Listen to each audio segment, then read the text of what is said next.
Meski sudah memberikan klarifikasi, penceramah Khalid Basalamah tetap dilaporkan ke Barreskrim Polri.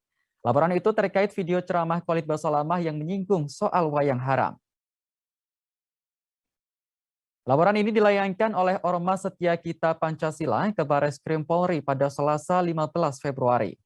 Perwakilan Ormas terpantau tiba di Mabes Polri Jakarta sekira pukul 15 waktu Indonesia Barat. Ketua Humas DPP Ormas Setia Kita Pancasila, Sandi Tumiwa mengatakan, pihaknya tetap teguh melaporkan Khalid Basalamah ke polisi. Hal ini buntut pernyataan Khalid dalam ceramahnya yang menyebut jika wayang harus dimusnahkan. Meskipun sebelumnya Khalid Basalamah sudah memberikan klarifikasi dan permohonan maaf melalui Instagramnya. Sandi mengaku pihaknya telah menyerahkan berbagai bukti untuk melaporkan Khalid. Lebih lanjut, Sandi meminta agar Khalid menghapus konten yang menyerukan soal pemusnahan wayang. Menurut Sandi, hal itu menjadi bukti bahwa Khalid Basalamah benar-benar ingin meminta maaf. Dirinya menegaskan setiap warga harus menghargai kearifan lokal dan warisan leluhur. Tak hanya itu, Koordinator Wilayah atau Korwil Persatuan Pedalangan Indonesia Pepadi Karesidenan Banyumas, Bambang Barata Aji, juga mengaku akan melaporkan Khalid Basalamah ke Barreskrim Polri. Menurutnya, ceramah yang menyinggung soal wayang itu mengandung ujaran kebencian. Ucapan Khalid Basalamah soal wayang haram dinilai sebagai upaya untuk memperkeruh kehidupan bermasyarakat.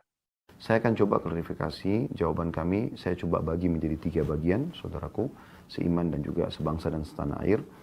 Yang pertama adalah lingkupnya adalah pengajian kami dan jawaban seorang dai muslim kepada penanya muslim. Itu dulu batasannya.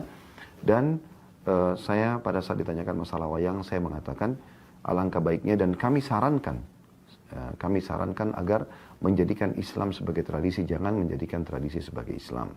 Dan tidak ada kata-kata saya di situ mengharamkan. Saya mengajak ya agar menjadikan Islam sebagai tradisi. Makna kata-kata ini juga, kalau ada tradisi yang sejalan dengan Islam, tidak ada masalah. Dan kalau bentrok sama Islam, ada baiknya ditinggalkan. Dan ini sebuah saran. Potongan yang kedua teman-teman sekalian, pada saat penanya menanyakan bagaimana tobatnya dalang. Jadi pertanyaan ini kami jawab. Ini mirip dengan sebenarnya lingkupnya ya.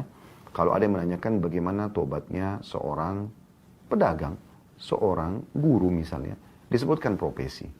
Maka saya sebagai seorang dai muslim menjawab, umumnya kaum muslimin kalau bertaubat. Dan setiap muslim pasti akan merasa bahagia, senang kalau diajak bertaubat. Dan memang jawabannya taubat nasuha.